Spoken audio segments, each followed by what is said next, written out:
Ito ang aking mga tanim na kamatis at sa bidyong ito ay nais kong ibahagi ang aking paraan sa pagpapatubo, pag-aalaga at pagsisiguro ng pagbunga.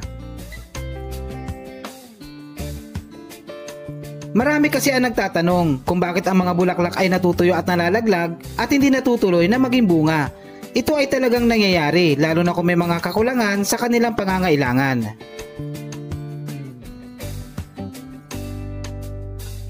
May 10,000 uri ng kamatis sa buong mundo. Hindi lahat ay akma sa klima na meron sa isang lugar.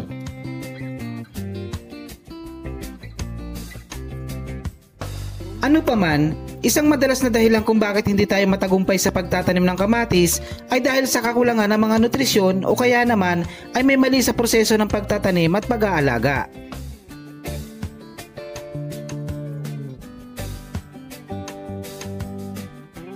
Ang nais kong ibahagi ay base sa aking paraan at karanasan. Limitado lamang ito sa container at home gardening.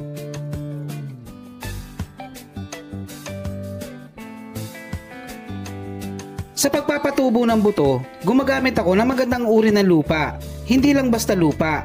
Kailangan ito ay buhaghag at mataba. Dito kasi nakasalalay ang pagkakaroon ng malulusog na punla.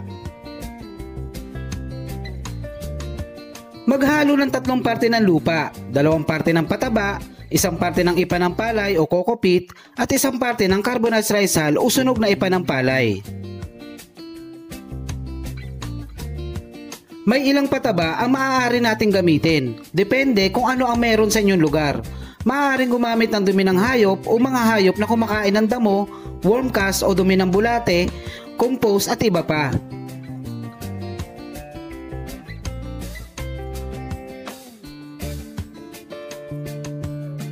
Pinapatubo ko muna ang mga buto sa mga maliliit na taniman o sa mga bagay na maaaring gamitin bilang seed starter.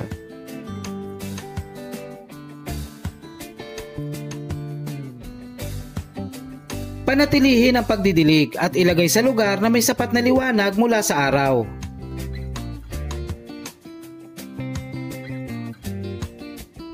Karaniwang umaabot ng 6 hanggang 12 araw ang pagtubo ng mga buto.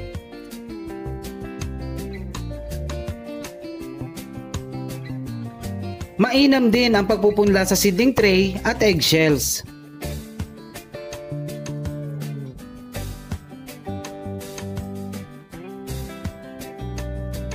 Pagkalipas ng 2 o 3 linggo, ang binhi ay maaari nang ilipat sa mas malaking pagtataniman.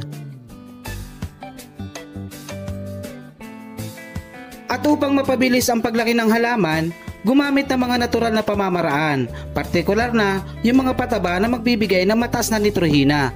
Ang nitrohina ang responsable sa pagkakaroon ng malalapad na dahon, pagkakaroon ng matingkad na kulay at kabuuang paglaki. May mga paraang natural para dito. Maaaring gumawa ng grass clipping tea fertilizer, fish amino acid, fermented plant juice at iba pa. Ang mga ito ay maaaring mapanood dito sa ating channel, paano ito ginagawa at ang paggamit ng mga ito. Sa panahon ng pamumulaklak at pagbunga, iwasan ang palagi ang pagdidilig o laging basa ang lupa. Ang kamatis ay sensitibo sa panahong ito, magreresulta sa pagrupok ng mga bulaklak at pagkahulog.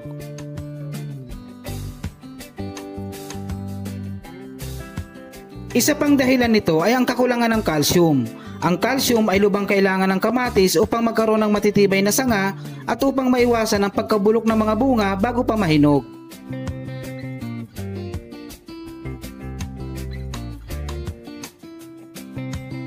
Maaaring gumamit ng camp juice para dito. Ang paggawa ng camp juice ay mapapanood din dito sa ating channel. Sa pagsisimula ng pamumulaklak, sabayan ito ng pagbibigay ng mga natural na pataba na magpapaganda sa proseso ng pagbunga. Isang halimbawa dito ay ang fermented fruit juice, seaweed foliar fertilizer, banana peel tea at iba pa. Muli, ang mga ito ay mapapanood din dito sa ating channel. Ilalagay ko sa description ang link ng mga ito.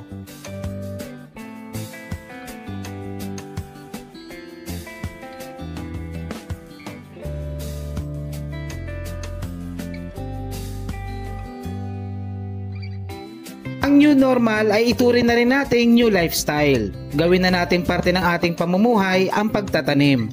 Ito po si Kuya Don, maraming salamat sa inyong panonood.